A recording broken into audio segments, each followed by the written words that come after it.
The morning sun had barely peeked through the large windows of Atlanta International Airport's Terminal B when Flight 247 began its boarding process. The air was filled with the usual buzz of travelers rushing to their gates, the smell of fresh coffee wafting from nearby cafes, and the occasional announcement echoing through the corridors.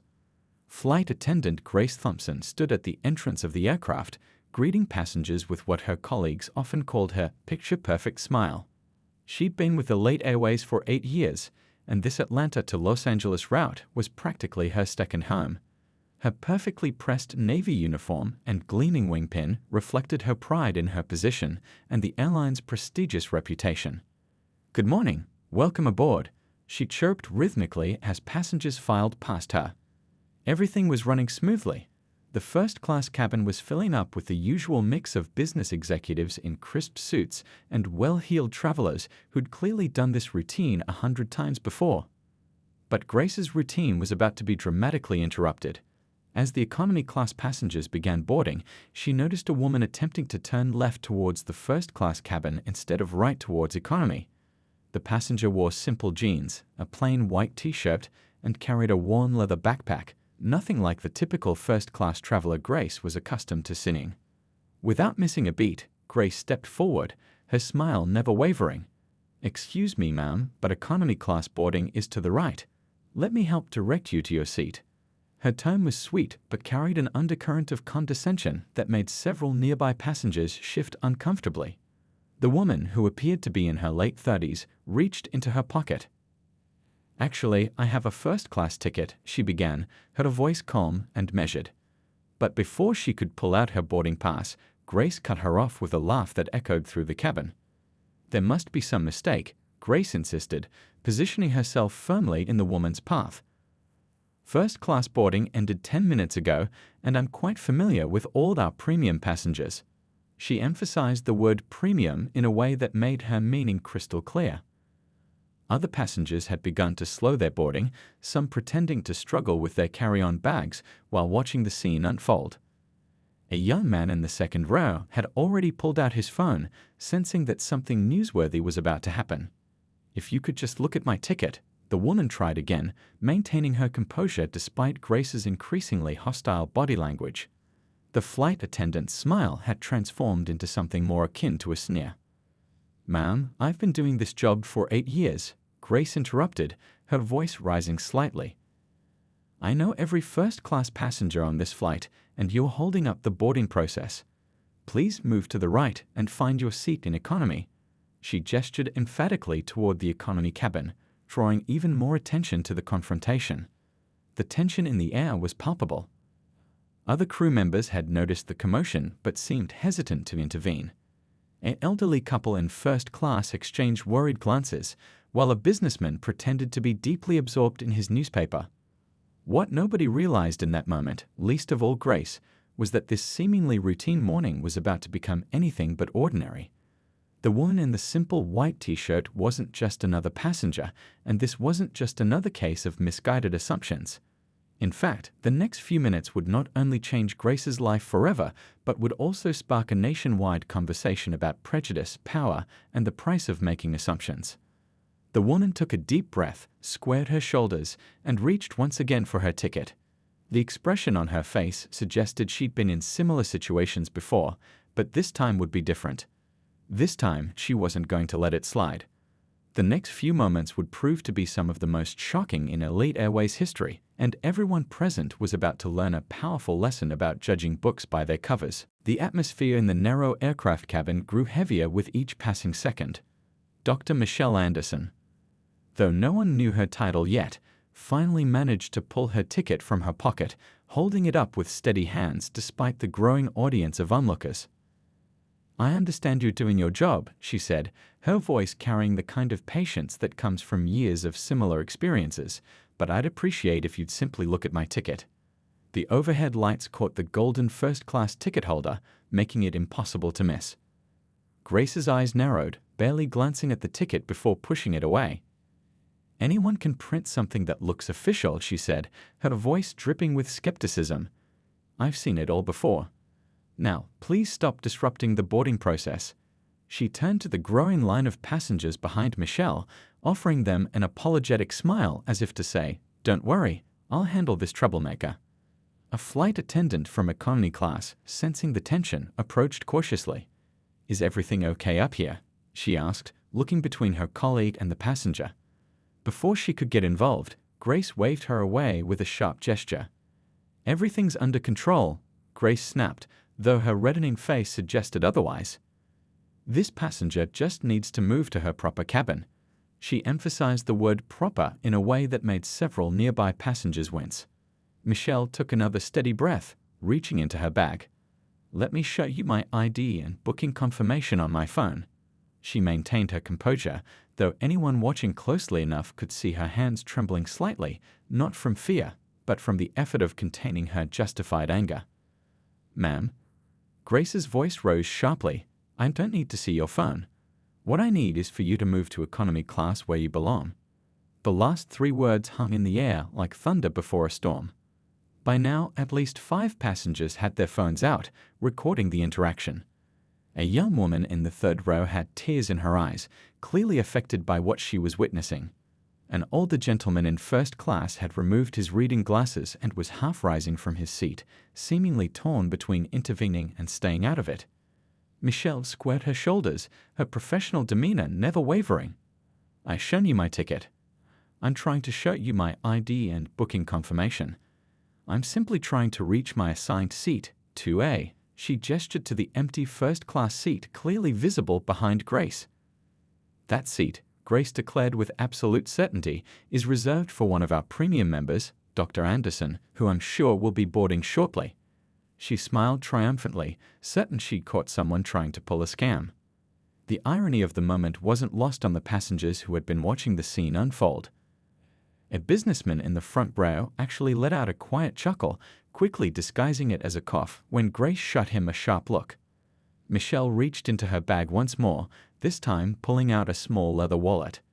"Let me introduce myself properly then," she began, her voice carrying a quiet authority that made everyone lean in slightly.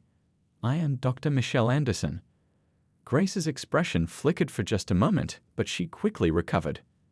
"Anyone can claim to be someone they're not. I know our premium passengers, and you're not. I have here my medical license, my hospital ID, my pilot's license, and my company ID," Michelle continued calmly, laying each piece of identification on the nearby 1st class seat tray. "But more importantly, I have my ticket, which gives me every right to be in this cabin." The other flight attendant who had tried to help earlier was now watching with wide eyes, clearly recognizing that her colleague had made a serious error in judgment. She started to step forward again, but Grace's body language made it clear she wasn't interested in assistance. The situation had moved beyond a simple misunderstanding. It had become a power struggle, one that Grace was desperately trying to maintain, even as the evidence of her mistake mounted. The air in the cabin felt electric, charged with tension and the collective held breath of dozens of witnesses. What happened next would be replayed thousands of times on social media, discussed on morning shows, and used in corporate training sessions across the country. But in that moment, no one, not even Michelle, could have predicted just how dramatically this confrontation was about to escalate, or how it would change not just their lives, but the entire airline industry's approach to customer service and bias training. Time seemed to slow down in the cramped confines of the aircraft cabin. The stack of identification cards on the tray table caught the morning light streaming through the windows, making Dr. Anderson's credentials impossible to ignore. Yet Grace stood her ground, her face flushed with a mixture of embarrassment and stubborn determination. "Those could be anyone's IDs," Grace insisted, her voice rising to a pitch that made nearby passengers cringe. Her perfectly maintained appearance was beginning to crack. A strand of hair had escaped her tight bun, and beads of sweat were visible on her forehead. Dr. Anderson glanced at her watch, maintaining her remarkable composure. "I have a meeting in Los Angeles in 4 hours. I'm going to take my assigned seat now." She reached down to collect her credentials, her movements deliberate and calm.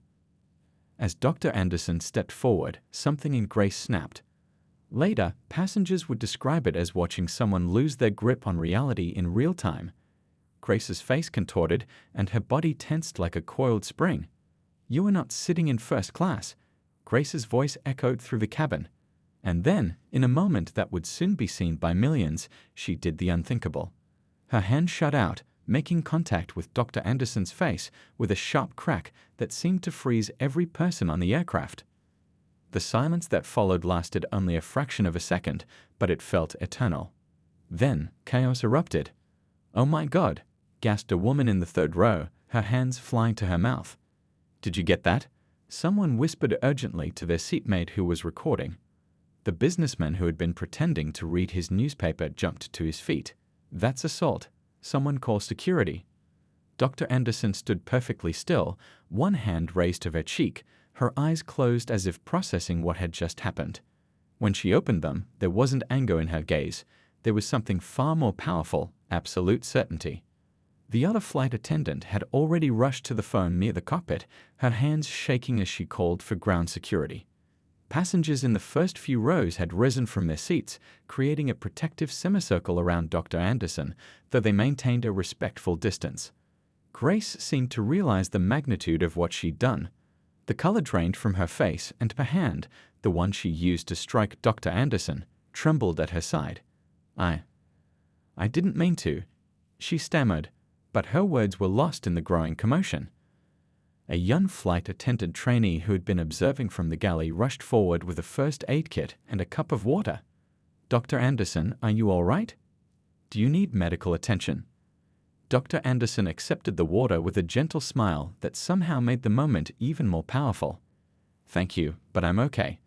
Her voice was steady, carrying across the now silent cabin.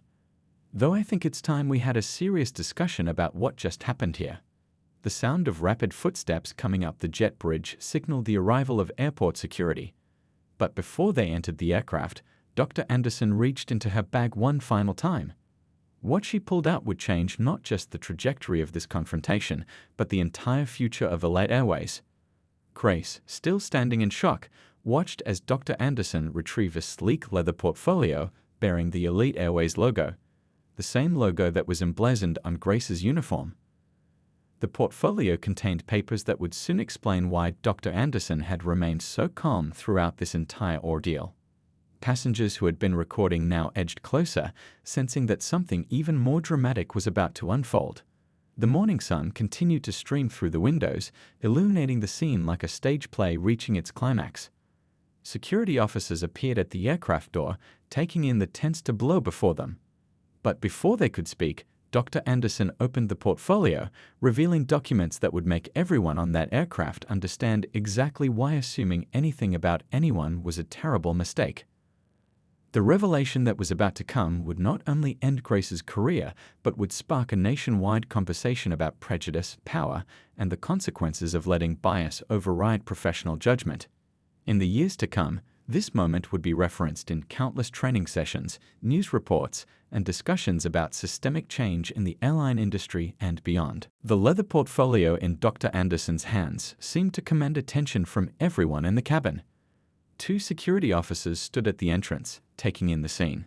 A flight attendant with a look of growing horror on her face, a calm passenger holding her cheek where she'd been struck, and dozens of witnesses with phones raised. "My name is Dr. Michelle Anderson," she began, her voice clear and steady. "And as of last month, I am the majority owner of Elite Airways." She opened the portfolio, revealing acquisition documents bearing both the airline's logo and her signature. The effect was immediate. A collective gasp rippled through the cabin. Someone's phone clattered to the floor. Grace's face, already pale, now took on an almost ghostly appearance. That's impossible," Grace whispered, but her voice lacked conviction. Her eyes darted between the documents and Dr. Anderson's face, reality slowly sinking in. The young flight attendant trainee who had offered water earlier let out a small "oh" of recognition. "You're the Dr. Anderson who gave that speech at Aviation Week. The one who turned around Pacific Regional." Indeed, Dr. Anderson was well known in aviation circles, though she preferred to keep a low profile in public. Her company had successfully transformed several struggling airlines, making them both profitable and industry leaders in customer service. Elite Airways was her latest acquisition, though the news hadn't yet been made public. "I prefer to experience my airlines as a regular passenger," Dr. Anderson explained, addressing everyone in the cabin. It helps me understand exactly what our customers go through. She turned to the security officers. Gentlemen, I'd like to file a formal complaint about the assault that just occurred. One of the officers stepped forward, notepad ready. Ma'am, we've already received several calls about this incident, and there appear to be multiple video recordings. The businessman who had been watching everything unfold stood up. I'm an attorney, and I witnessed the entire interaction. Dr. Anderson was nothing but professional while being repeatedly discriminated against and ultimately assaulted. Grace seemed to shrink with each passing moment. Dr. Anderson, I didn't know, she stammered.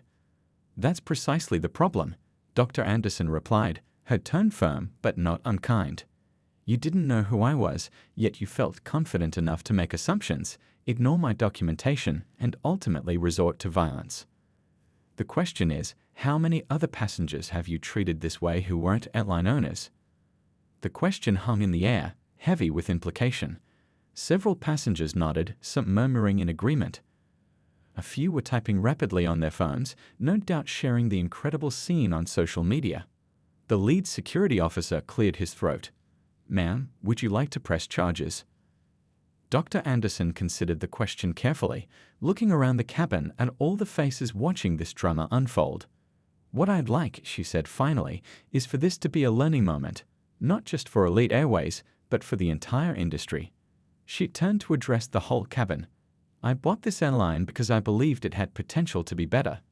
What happened here today proves that changes are needed, not just in policies, but in the fundamental way we treat each other. The other security officer was speaking quietly into his radio, and within moments, airline management began arriving at the gate. The morning sun had risen higher now, streaming through the windows and illuminating the scene like a spotlight on stage. Grace stood rooted to her spot, tears now flowing freely down her face as the magnitude of her actions sank in. The other flight attendants had gathered near the galley, whispering among themselves and throwing nervous glances at their colleague. I think, Dr. Anderson said, gathering her documents, we'll need to delay this flight briefly while we sort this out. She turned to the passengers. I apologize for any inconvenience. Everyone will be compensated for their time, and I promise you, the changes that begin today will make Elite Airways a better airline for everyone. As if to emphasize her point, she finally took her seat in 2A, the very seat she'd been trying to reach all along. The action carried with it a weight that everyone in the cabin could feel. It wasn't just about taking a seat, it was about taking a stand.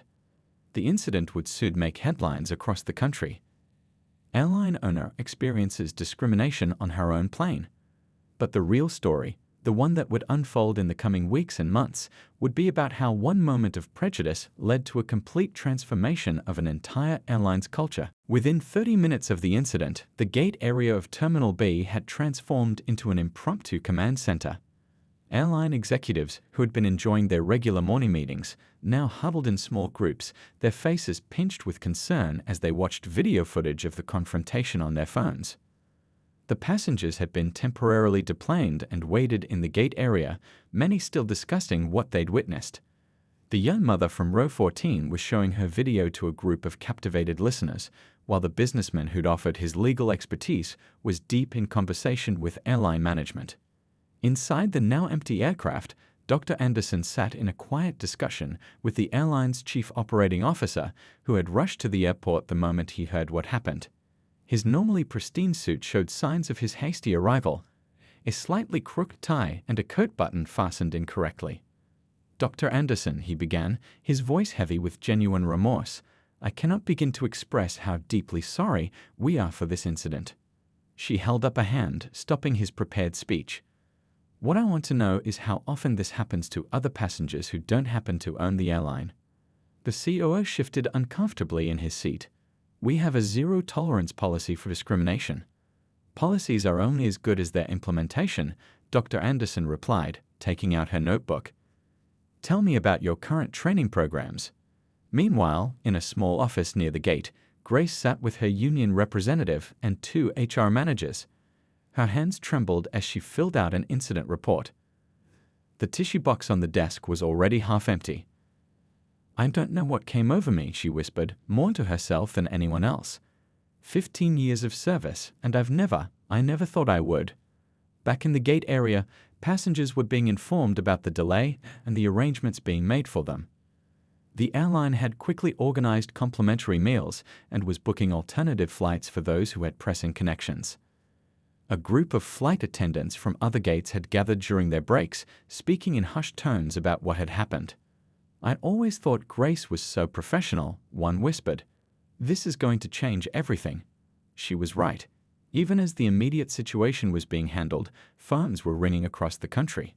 News outlets had already picked up the story, and social media was buzzing with early video clips of the confrontation. Dr. Anderson, however, remained focused on the immediate tasks at hand. She moved through the gate area, speaking personally with affected passengers. To their surprise, she wasn't just offering apologies, she was asking for their input. "What could we have done better?" She asked a family who had witnessed everything from the boarding line. "What changes would make you feel more confident about flying with us?" The responses were thoughtful and varied. An elderly gentleman suggested better training programs. A college student recommended diversity workshops. A retired teacher emphasized the importance of listening to passengers before making assumptions. Dr. Anderson noted everything, her medical training evident in her precise, methodical approach to gathering information. This wasn't just damage control, it was diagnosis and treatment planning for a systemic issue. The airline's PR team arrived, armed with prepared statements and crisis management protocols. They found Dr. Anderson in deep conversation with the ground crew, learning about their daily experiences and challenges. "Dr. Anderson," the PR director began, "we have a statement prepared for your approval." She looked up from her notes. "Before we make any statements, I want to hear from every level of our operation. This isn't just about one incident, it's about understanding why it could happen in the first place." The gate agent who had originally checked Dr. Anderson in approached hesitantly. "Dr. Anderson, the replacement crew is ready, and we've accommodated everyone who needed to change flights. We can begin boarding again in 15 minutes. Dr. Anderson nodded, then turned to the COO. "I'll be staying on this flight as planned." Seeing his surprised expression, she added, "The best way to understand our airline is to experience it as a passenger. Today has certainly proven that." As the announcement for boarding began again, passengers noticed something different. Every available airline staff member was at the gate, paying extra attention to each person's needs. The tension from earlier had transformed into something else, a sense that they were all part of something important, a moment of change. Grace was escorted from the building through a side entrance, her future with the airline now uncertain. As she left, she caught a glimpse of Dr. Anderson speaking with a group of crew members, her presence somehow both authoritative and approachable. The incident had lasted less than an hour, but its impact would be felt for years to come. As passengers began boarding again, there was a sense that they weren't just getting on a flight. They were witnessing the beginning of a transformation in how airlines approach customer service, human dignity, and professional responsibility. By sunset on the day of the incident, Elite Airways corporate headquarters was buzzing with activity despite the late hour.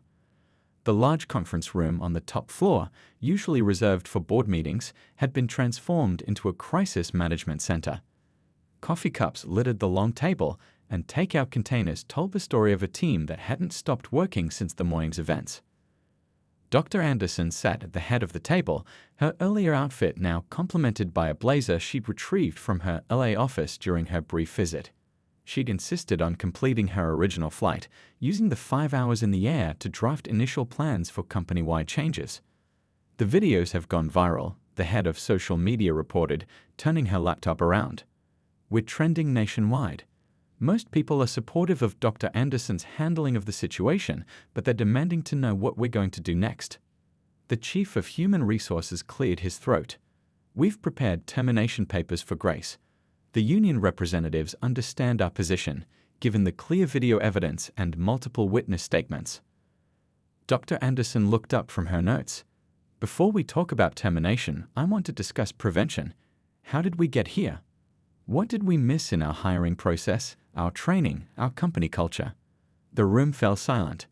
On the wall-mounted screens, news channels played footage of the incident on mute, the scene replaying in an endless loop.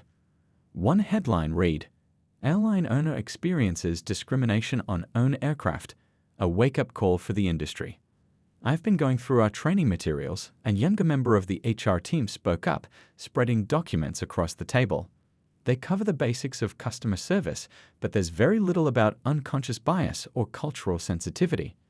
Dr. Anderson nodded, making notes. What about our hiring process? Our promotion criteria? I want to see everything. As if on cue, her assistant entered with a new stack of reports. These are the diversity statistics you asked for, she said, placing them carefully on the table. 5 years of data. The numbers told a story that couldn't be ignored. While Elite Airways prided itself on being an equal opportunity employer, the statistics showed clear patterns in who got hired, who got promoted, and who faced disciplinary action. Okay, Dr. Anderson said, standing up to walk to the whiteboard. Here's what we're going to do. First, we're issuing a public statement, not just an apology, but a commitment to specific changes. She began writing, her medical training showing in her neat, precise handwriting. 1. Complete overhaul of training programs. 2. Independent audit of hiring practices. 3. New customer service protocols. 4. Employee support systems. 5. Community outreach programs. The PR team watched nervously as she outlined each point. This wasn't the typical corporate damage control they were used to. This was something much more comprehensive. What about costs? The CFO asked hesitantly. These changes will require significant investment. Dr. Anderson turned from the whiteboard. What's the cost of doing nothing? How many customers have we already lost because of incidents that weren't caught on camera? How many talented employees have we missed out on because of systemic barriers? The room absorbed her words. Through the windows, they could see other office lights across the city, reminding them that their industry's challenges weren't unique. I want every employee, from baggage handlers to board members, to go through the new training, she continued. And not just once. This needs to be ongoing, with regular assessments and feedback. The head of operations raised his hand. We'll need to adjust schedules, maybe even temporarily reduce flights to accommodate the training. Then we'll reduce flights, Dr. Anderson replied firmly. We're not just fixing a PR problem, we're changing our company's DNA. As the night wore on, the plans became more detailed. HR drafted new policies. The training team researched leading experts in diversity and inclusion.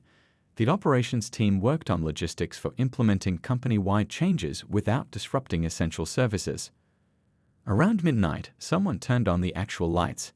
They'd been working so long in the glow of screens and emergency lighting that no one had noticed the room growing dark. One more thing, Dr. Anderson said as the meeting wrapped up.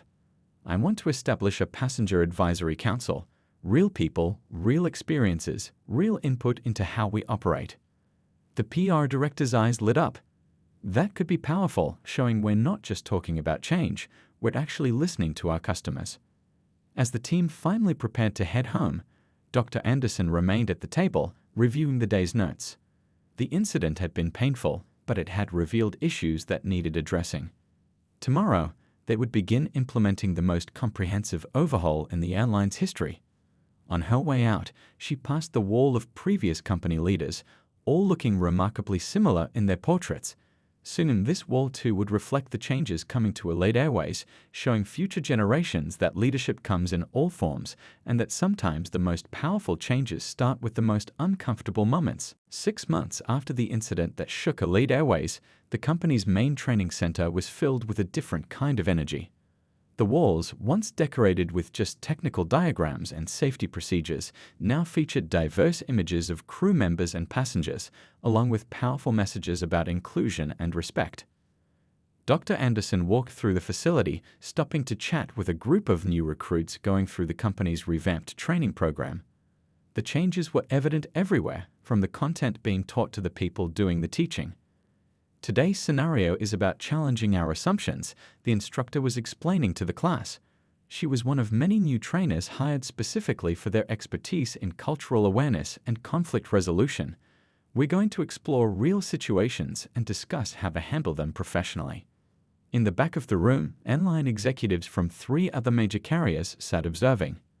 Elite Airways' new training program had become the talk of the industry, with other airlines seeking to implement similar changes. The incident changed everything, a senior flight attendant told a documentary crew that was filming a special about the transformation. Now, we don't just learn about procedures, we learn about people. We learn to listen first, to question our initial reactions, to treat every passenger with the same level of respect. The company's statistics were already showing improvement. Customer satisfaction scores had risen dramatically. Employee retention was up. The number of reported incidents of discrimination had dropped significantly. But perhaps the most telling change was in the small moments that happened every day. Like the young flight attendant who stopped a colleague from making assumptions about a casually dressed passenger trying to enter the first-class cabin. Or the gate agent who took extra time to help an elderly passenger with limited English skills understand a flight delay. In her office, now relocated to be closer to the training center, Dr. Anderson reviewed the latest quarterly report.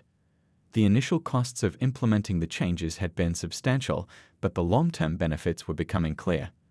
Bookings were up, positive social media mentions had increased by 300%, and employee satisfaction scores were at an all-time high. A knock at her door interrupted her reading. It was a familiar face, the flight attendant trainee who had offered her water during the incident. Now, she was the head of the new Passenger Advisory Council. "Dr. Anderson, our first council meeting just finished," she said, holding up a thick folder of notes. "The feedback has been incredible. Passengers really appreciate having a voice in how we operate."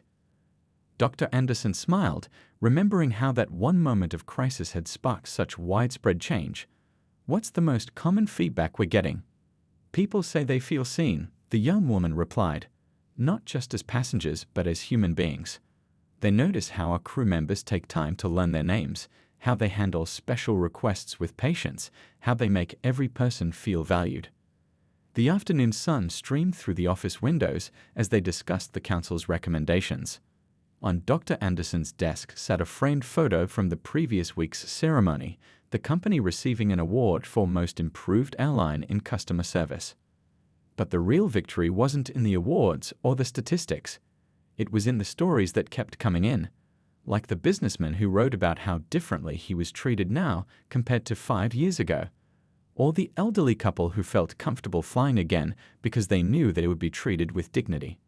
Even Grace, the former flight attendant from the incident, had reached out. After completing a personal growth program, she was now working with a non-profit organization focused on workplace diversity training, using her experience to help others learn from her mistakes. As the day wound down, Dr. Anderson took a walk through the terminal.